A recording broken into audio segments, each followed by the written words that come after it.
പോളണ്ടിൽ എന്ത് സംഭവിച്ചു? പോളണ്ടിനെ പറ്റി നീ ഒരു അക്ഷരം മിണ്ടരുത്.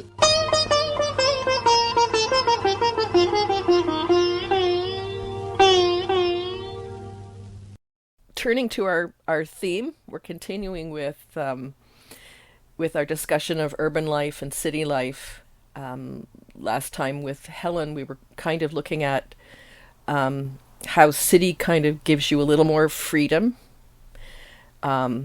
but can come with its own nightmares, like Helen getting locked in the cold storage. But today we're going to look at Bangalore Days, which very much looks at city life from the dream. Yeah, very idealistic about cities. Well, and for me, interesting. Actually, maybe let's give a little summary of the film. It's about three cousins. Divya, Aju, Kutan, played by Nazria Nazim, Dulquer Salman, and Niven Pauly. And they're very tight. They all happen to move to Bangalore at the same time. Divya is recently married. Kutan is gotten a job at a software company in Bangalore, and Aju's kind of just being artsy, racing, doing his own thing. And they're navigating sort of the new independence that especially Kutan and Divya have gotten in the city away from their parents. And Aju is kind of finding a way to be rooted because he hasn't been rooted for most of his life with, they're forming new relationships, romantic relationships, friendships. And the movie's about how these three cousins grow in their city life. Yeah, and I actually saw this film in theater, and I hadn't rewatched it because I loved it so much, and there was so much in it. And this happens with me with films. If I really love a film, I can't. I have a hard time writing about it, and possibly speaking about it. If I really don't like a film, I also find it hard. It's the films that are a little in the middle ground that I find easiest to deal with. But to be honest, I was when we decided to talk about this film, I was a little afraid to watch it again because I thought, what if I had this experience in the theater and it doesn't? Because often I'll see a film in the theater and love it, and then take a second look and go, what was I thinking? But to be honest, I've watched this now 2 more times, and I just adore it. And I think for me, there's a lot of reasons, including Anjali Menon's her writing is impeccable, and everything has a purpose. And even from the opening credits, where you see all the little toys that are being played with, every toy in that opening we'll see in real life as some part of the story. But what really, and again, what I like to think about when I'm thinking about films from Malayalam films is, what is my connection? How can I connect to this? And I think the story of the three cousins hit me really strongly, because I grew up in sort of an old-fashioned, strict family, and my dad is like one of 18 children. And he moved to Toronto. My mother moved. Again, it's like people from small towns in the middle of nowhere end up in Toronto. And my mom's sister, my aunt, ended up in Toronto.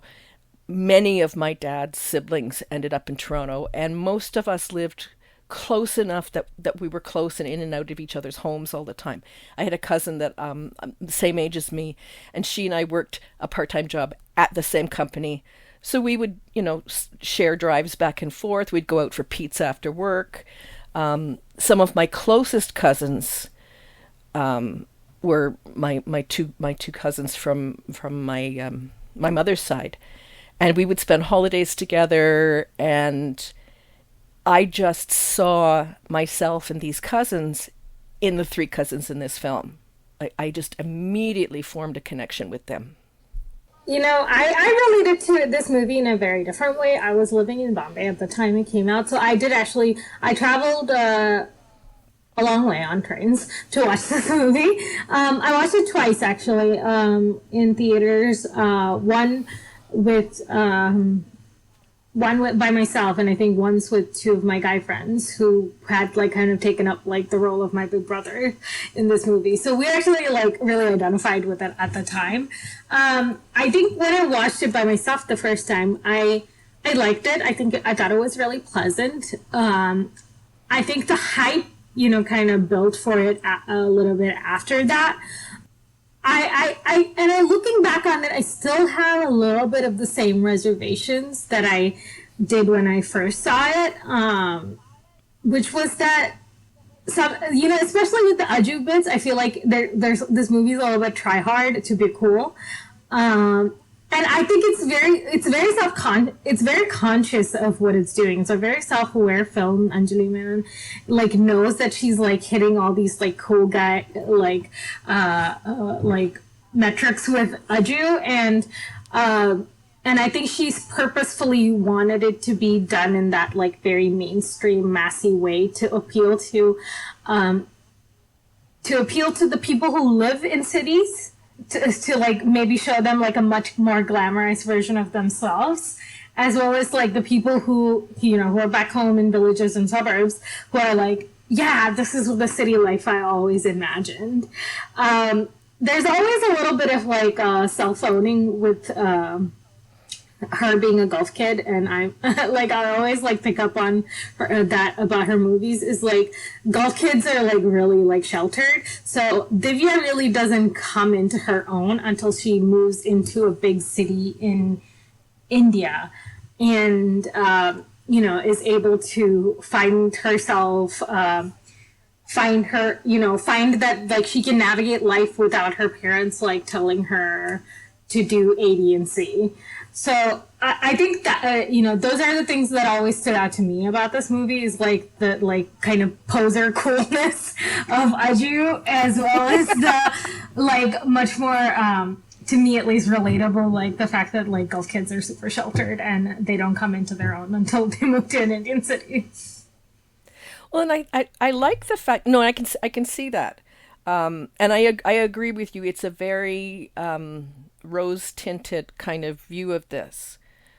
I think maybe Helen had a little more realistic. I mean, simply because she gets lost in a nightmare situation. I do love the fact that each of these three cousins is kind of at a different place, as well when they land up in Bangalore. Like Divya is, on the one hand, really open to this opportunity, and yet, as Aju points out, what about your MBA? Because she opens with a school-ending speech about how women do most of the work and have a disproportionate part of the wealth, and she plans to earn her MBA and start a business and employ women, and it's very again, that's a very rosy-colored view coming out of school, but you can understand it because she's so young. And she ends up in Bangalore with Das, who, and I appreciated he was very open when they visited each other before the marriage. He was very open about the fact that he wasn't sure he was ready for this. And Aju, who has run away from boarding school and rootless, and obviously the black sheep of the family, because when he turns up for Divya's wedding, they're like, and I've seen these dynamics in my family. It's like, oh, not that cousin. Don't be like that cousin. and you've got Kutan, who's very nostalgic about his native place. And he's in Bangalore, but he goes home every weekend. And there's a scene early on where he's bathing, and he says something about the water is different. It really reminded me of that moment in Sandasam where Tilikan comes home after retiring from being in Tamil Nadu for a long time. And he says, well, the water here is different. Like there's all these echoes of the past. And he's much more naive than either of his cousins. But, and they ask him, what kind of girl do you want? And it's a very traditional answer. And each of them has to kind of move through these stages to grow a little more. And Bangalore, throws them out of their sort of preconceived notions about their lives in the world, and forces them to confront, particularly with Divya, an issue that's really challenging. Yes, and I agree. I think this, for among the new generation films, I think this might be like the first wholehearted endorsement of city living. And I can think of older films that did the same thing, had a very very romanticized view of the city. But this is, I'm thinking about Vaishaka Sandhi in Nadodi Kattu, where like this young couple is like walking through the city, and like, the freedom that it offers for two young people to just move together in the city, and find, dream of a life together in Nadodi Kattu. And there's something of that Bangalore Days picks up on, that sense of hope and dreaming. Obviously, it's a very different city now. It's a liberalized city. It's a capitalistic city. Chennai in Nadodi Kattu was not a capitalistic city at all.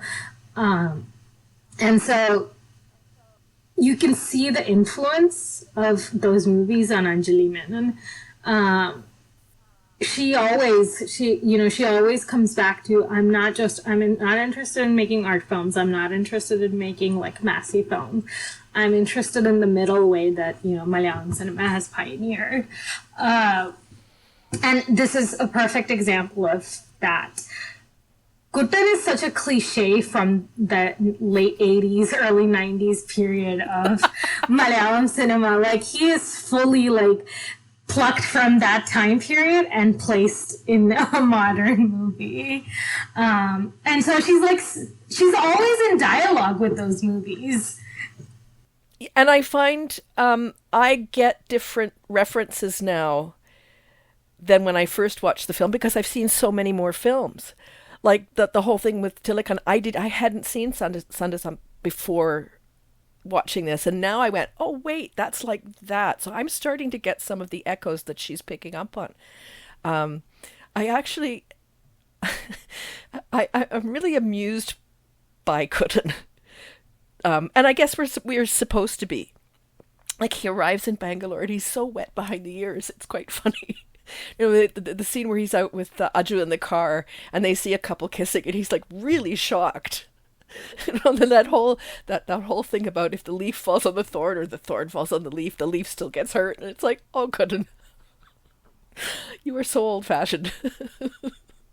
And that dialogue that he says, that is because after a great consideration and consultation, I came to the conclusion that the socialist delusion. And for me, that's like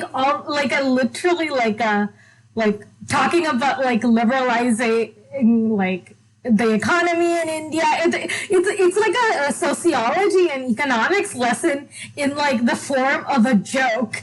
And I just really love that bit, because she's literally talking about, this is why cities are important. It's the site of where Indian growth is.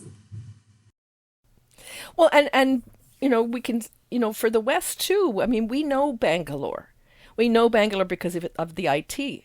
Or maybe I do, because I know so many people who work in IT, and they all have a Bangalore connection. Or, some of them go to work in Bangalore. And we see that too, like Bangalore is a very cosmopolitan city, where a lot of people from, the West and from India meet in Bangalore. And that becomes very important for Kuttan in the end. But I like the fact that he has to kind of navigate now all of his notions about who he is at his core, and then suddenly he's thrown into this situation and he has to rethink a lot of things. And I find it quite interesting too what happens with his parents. It is, the whole thing is played as a joke. Like, all of Quentin's life is like played as a joke. But there are some very serious points about like these two unhappily yoked older adults who just decided that this is, that their life, that Kutin looks as a template for his own, is not what they want, and they decide they wanna have something else. Yeah, and I love, the father runs off to Goa and smokes weed. It's like the ultimate hippie runaway experience. And I actually didn't pick up on this as much the first time, and I think that was an oversight on my part. And it's an example of something we've talked about with Urvashi, because we've got Kalpana as his mother. Mm-hmm. And when this happens, she's not particularly... she acts devastated, but she's not particularly devastated, as we discover. And she moves in with Kutin, and from the line from his father's letter where he said he was feeling suffocated, mm-hmm. Suddenly Kutin realizes, oh my God, I'm suffocated. And the first time around, I sort of saw Kalpana's character as, overbearing, suffocating mother. And then the second time when I saw it, I thought, no, she's been suffocated as well. And this is just her, when she moves to Bangalore, she brings, people into the apartment, very much like Divya does when she's sort of feeling, disconnected from people because she's alone a lot of the time. But she brings people in. She tells Kutin to order pizza instead of having her cook for him. Eventually, she decides to go to Oklahoma where her daughter is, and she leaves and she's wearing pants and a trench coat. And Kutin's like, "Are you James Bond or something?" But it's like she's tossing off all of the things of her life that were suffocating her as well. And it's like, and one of these a little role where the actor involved brings so much to the table. Yeah, the things that I agree with you. The things she does are the same things Divya does. But I think part of it is like because it's a middle-aged woman doing it, and Anjali Menon is very aware of how middle-aged women are perceived. She's kind of playing it as a joke, but it's definitely like exactly the same thing. She wants to run away from the village where her role has been prescribed by other people, and she wants to do her own thing. I mean, it's sad that she doesn't have her own career or her own income to, go off and live where she wants to, but she has to depend on her kids. But she's doing her own thing in the city, just like all these young people are. Yep. And it's, because I guess I'm of a generation that really, the second time through, that really kind of spoke to me more. Even if it was played as meant to be a joke initially, I think there's more depth there than maybe even Anjali Menon realized. I don't know. I'd like to think she's the kind of writer that works with a lot of intention.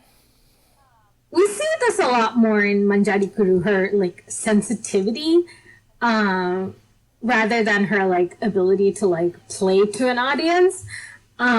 And that's what, coming from what Manjari Kuru is why I was like assuming that it is, it is very intentional that this middle-aged woman is kind of mirroring what Divya does. And the character of Aju finding himself being, suddenly like finding himself attached to someone he cares about very intensely, and now she's the one who might be leaving is an interesting parallel, because otherwise he's the one always leaving.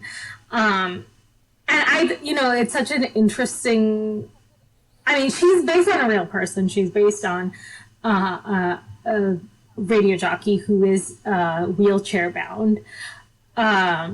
And she's trying to get away from this city to go to an even bigger city in Australia to have even more accommodations for her.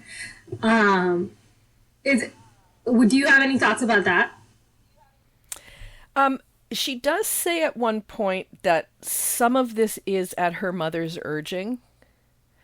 And her mother talks about that to Aju too, that she wants a better life for her daughter and more opportunities.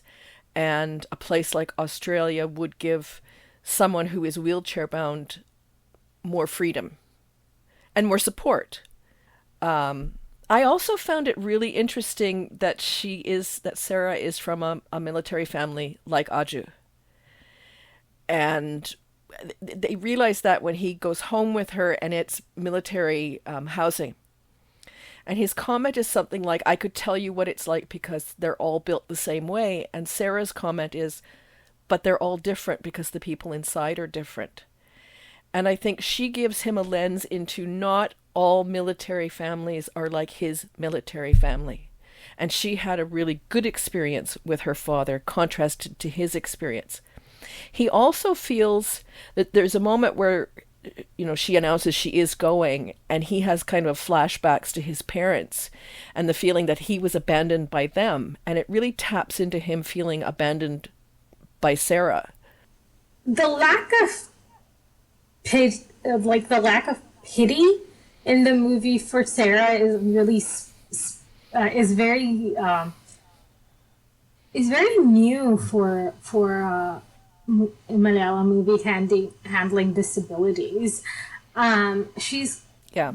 And I think, we in the movie, we as the audience wrestle with it through Aju, who's like kind of creepily following her around, like watching her, and as he reckons with oh, this person I've kind of developed a crush on by listening to her on the radio is disabled, and what is that? How does that make me feel? How does that, watching her go through her life, how does, how it recontextualizes my own life for me. And we as the audience experience it through Aju, and I thought it was a very clever way to do it. And at first I think there was a time when I thought it was a little tacky to be the big reveal was that she was in a wheelchair. But it also shows that he has developed sort of preconceived notions about her. And when he turns up at the radio station, because she's been having a chat on air about doing something surprising and unexpected, so he decides, well, I'm going to turn up and surprise her. And he's the one who sort of has to. He's made inferences about who she is and what she's like. And at first I thought, dude, don't run away, which is initially what he does. But you realize that he's had to take a step back and figure out what misconceptions he's had about her. And yeah, following her is a little creepy, but it gives him the ability to see her life and figure it out. And I mean, to be fair, she calls him on it. Yeah. She notices it. And she's like, why are you following me around? She's not happy with him doing that. And thinking about the reveal, at least for me, was I do think she the movie had to have it like that, because if we hadn't heard her voice first and gotten to know her through her voice, we would have probably pitied her, or the movie would have had to frame it in a way we had to, where she would have had to elicit pity from us, rather than, oh, she's just this cool person who has a radio show and does a lot of and is very chirpy. And this is an unusual role for Parvati, I think. She doesn't play the chirpy character very often. Or is that just my assumption of her real life persona?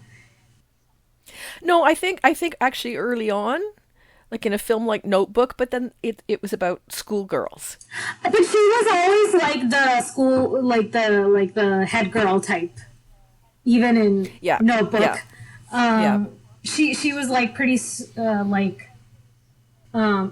the head girl type in the group of friends, and I think she's often plays very like alternative or like very sensuous characters, but I think this is like her girl next door, but even her girl next door is a little bit edgier. Well, and I mean, a good choice for that role because she has the capacity.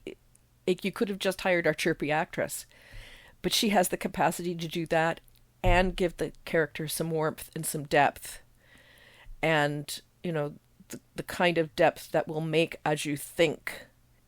And I kind of like that.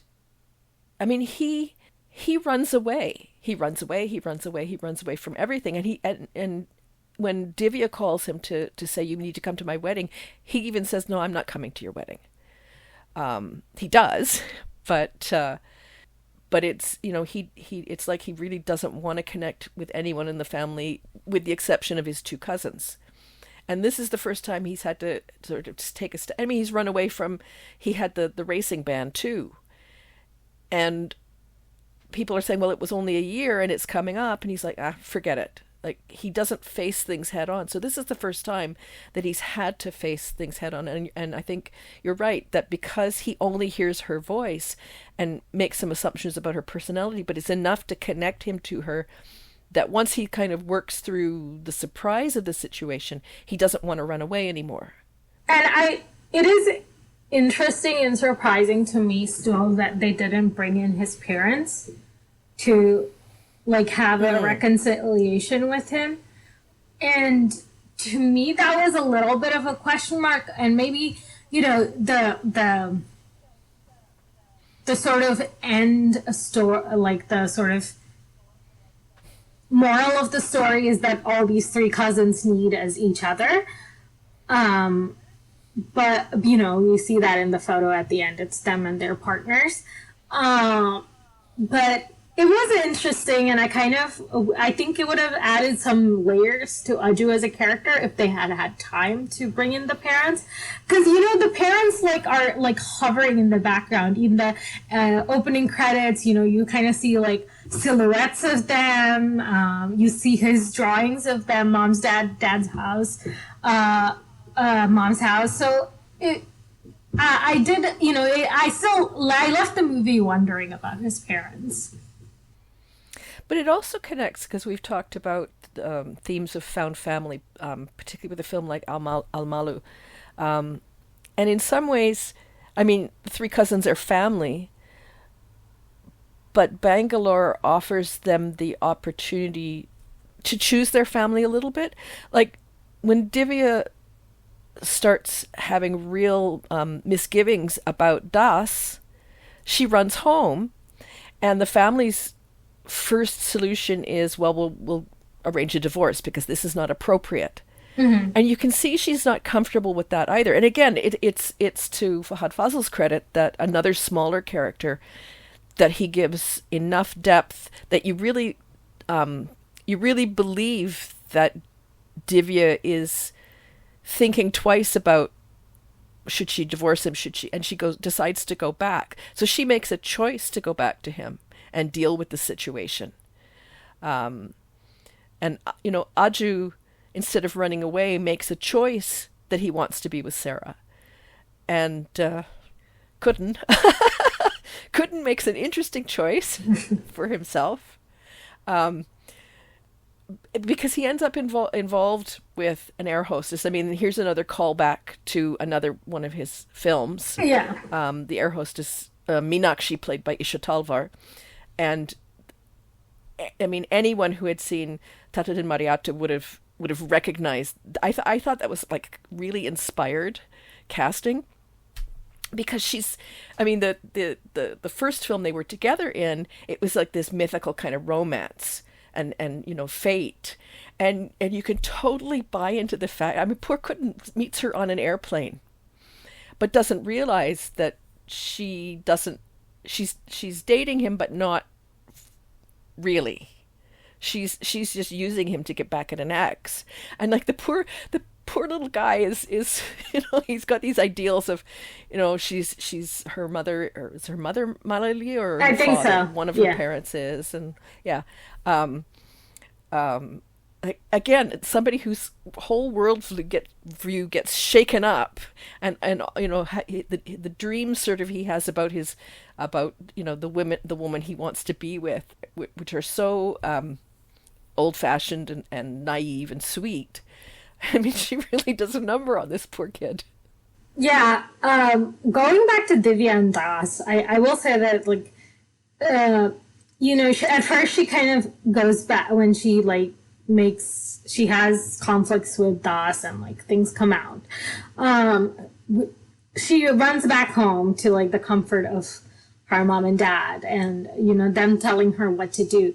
But then she comes back to the city to figure out this marriage on her own terms. Instead of following the template that was set by her mother, basically, she decides to, she gets rid of the maid who raised us, and who's, like, overbearing, and has a lot of opinions about their life together.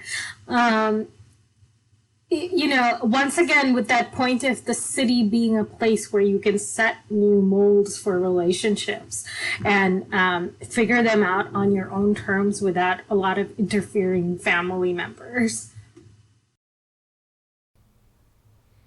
Yeah, and what is it? Aju says they're talking before the wedding, and he says something about you get married. No, you finish school, and it's when are you going to get a job? You get a job. How much do you earn? And when you're earning good money, it's when are you going to get married? When you get married, when are you going to have children? When you have children, everything starts all over again. The same questions, and I mean, it's a recognition that if they stay where they are, that's going to be the pattern for them. And you're right. The move to Bangalore, to the big city, allows them the freedom to navigate choices differently than what might have been imposed on them. I mean, that's another thing that really connected with me, because, in my family, that was the thing too. Do well at school, get a good job. You're not earning enough. Do better. When are you getting married? When are you having children? Like, I could really connect with that, like, either generationally or culturally. It's part of my experience as well. So I loved the fact that these three kids are out there trying to change that narrative.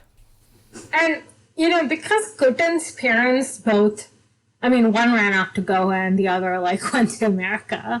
I think, he had a lot more freedom to make different choices because they kind of, like, broke the dream for him, or broke the, like, spell of that traditional, like, Kerala village life. And he's able to, like, see a possible partner in, like, this white girl who does Bharatanatyam in Bangalore, and, like, see that he could, like, have the kind of, like, values in a kind of person that he necessarily wouldn't have picked up on in the first place. I think so. I think we've covered each of the characters pretty thoroughly. And in the next episode, we'll talk about Ready Vado, which is a very cynical take on cities. We've gone from the nostalgic rose-colored glasses view of a city to something much darker. Yes. Much more cynical. And centered on a city in Kerala and a very traditional time in that city. The Attagal Pongala is something, like, my family does. We're from Trivandrum, so it's a big thing in our in my extended family. And so I like it's a crazy time to be doing all this. Where, like, you're dedicated to, like, women, but also got, like, this whole other way of treating women. No, and I found, I've found this interesting to consider, how cities are the same and how they differ through exploring each of these films. So it's been really I've enjoyed rolling these things around in my head and seeing again, my thing is, what connections, as someone from outside this culture, what connections can I find in it. And cities are a good way to explore that. And to this day, Bangalore is still my favorite city in India, and like all the ones I've been to. And I can't tell if it's like literally because like it's, you know, like the Malayali culture has embedded that it's a fun city, because it used to be a little village basically, like in the early 80s. It wasn't a big booming city like Bombay or Chennai or like Calcutta. It was a very small place, and then it's like exploded into like this really happening place. And so it's only of a post-liberalized India. It would never really had a time as like a colonial city or a post-independence city. Thanks for listening to the Polandine Patti podcast. If you like what you're hearing, remember to come back for our next episode and share our podcast with your friends. If you'd like to connect with us, you can email us at polandinepatti@gmail.com or reach out to us on our Twitter feed @polandinepatti. See you next time.